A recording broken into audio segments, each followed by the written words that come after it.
In this video, we'll be solving this problem, which is going to be an application of the differential equation and the exponential growth that you just learned about. So, Brigitte invests into an account where interest is continuously compounded. Assume that her investment triples in 20 years. Assume also that after 5 years she has $10,000. Find the amount of money after 2 years. How much money will she have in 10 years? And how long until she has $20,000? Alright, so let's start with A. In A, I have to find a formula for y of t. Of course, we know that if it's continuously compounded, we have the differential equation.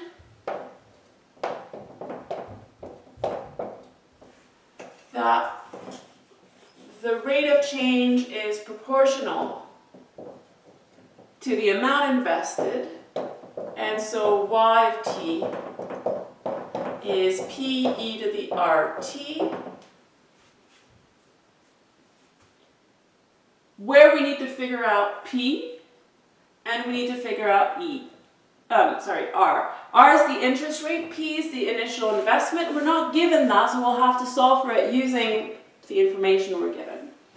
Alright, so usually for this, the first thing you should do is try to solve for r. So I'm going to use this sentence here.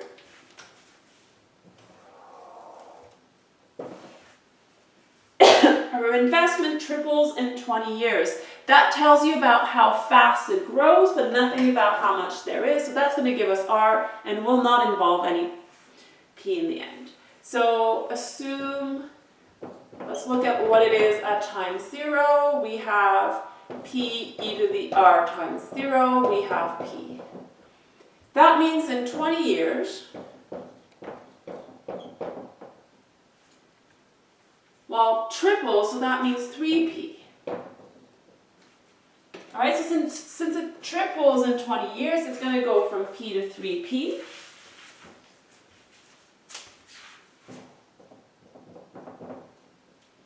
But we have another formula for y of 20. We can just plug in 20 into this. So 3p is equal to p e to the 20r. Right, so if I try to solve for r here, the p's will cancel, which is why I wanted to do this. So I get 3 equals e to the 20r. And if I apply log to both sides to try to get things out of the exponent, I'm going to get that log of 3 is 20r, so r is log of 3 divided by 20.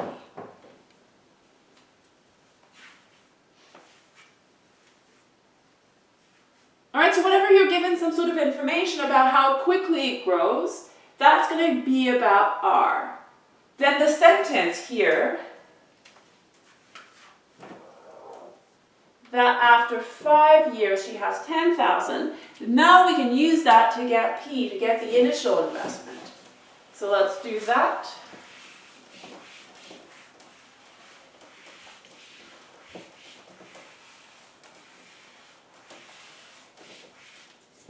So then y of 5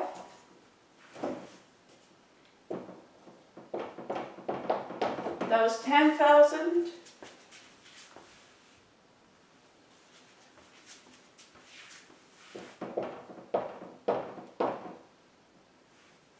But we can plug it into the formula, so that would also be equal to p e to the 5r. We have r, but let's leave it as r because that's a bit messy. We'll plug it in a second. So that means if I solve for p, it'll be 10,000 over e to the 5 log of 3 over 20. And that will be 10,000 e log of 3. Let me divide 5 and 20. I'll get over 4. Right, so we found p, we found r. So all in all, y of t will be 10,000 divided by e to the log of 3 divided by 4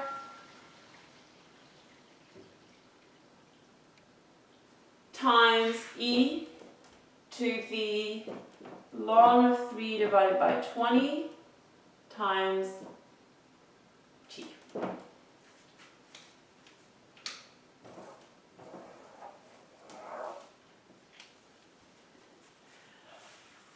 I like to leave everything very precise. That's why I have all of these logs and all. If you use approximation, your answers will be almost right, but not quite. The rounding might be off, and then when you put them in WebWork, if you're using WebWork, then they will be slightly wrong, and so WebWork will refuse them.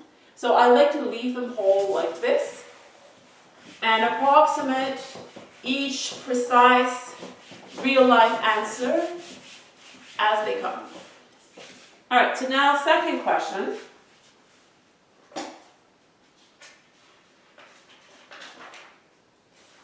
Was how much money she'd have in 10 years.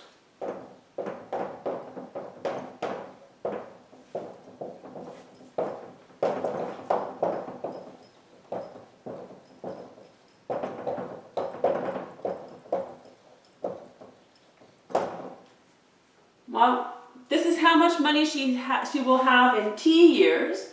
So all I have to do is take that 10 and plug it in. So that's y of 10, which will be 10,000 e log of 3 divided by 4, e log of 3 divided by 20, 10. And so let me just simplify it a tiny bit.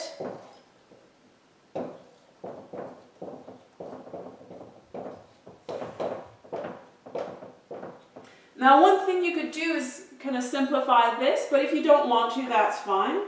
I'll just plug it in like this anyway. So I'm going to get 13,160.74. Now I'm rounding to the closest sentence.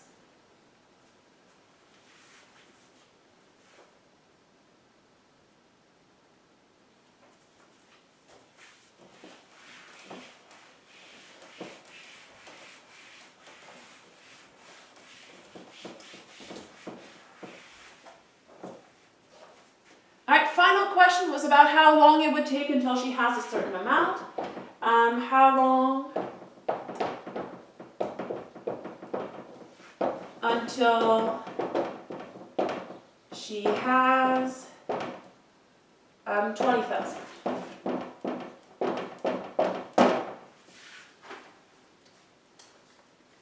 Alright, so in this case, we're not given a set amount of time, we're given a set amount of money. So what we want is we want to figure out for which t, for how long, for when would she have, and then the amount is given. We want to solve for t in this equation.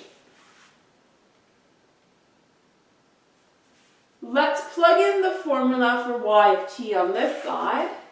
We get 10,000 e to the ln of 3 divided by 4, e to the ln of 3 divided by 20 times t equals 20,000.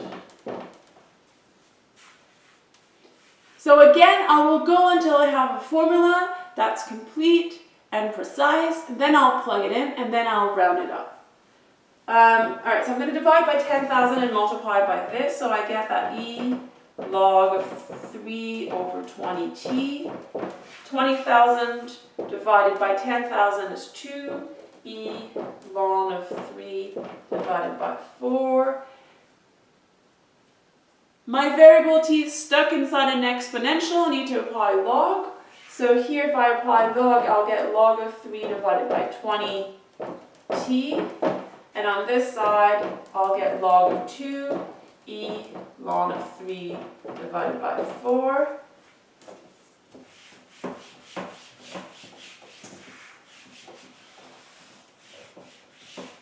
Alright, so again, if you feel comfortable, you can use laws of log. You could split this as a sum, then bring the exponent down, but you don't need to. I can solve for t with this mess in, it's not that bad. So log of 2e to the log of 3 divided by 4 divided by log of 3. I could divide by 20 here or multiply the whole thing by 20. I'll get the same answer. So I computed it, and I got, I have exactly this. It gave me 17.6188 years.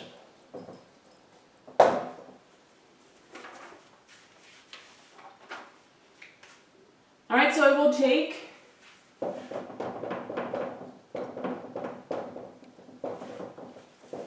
over 17 and a half years.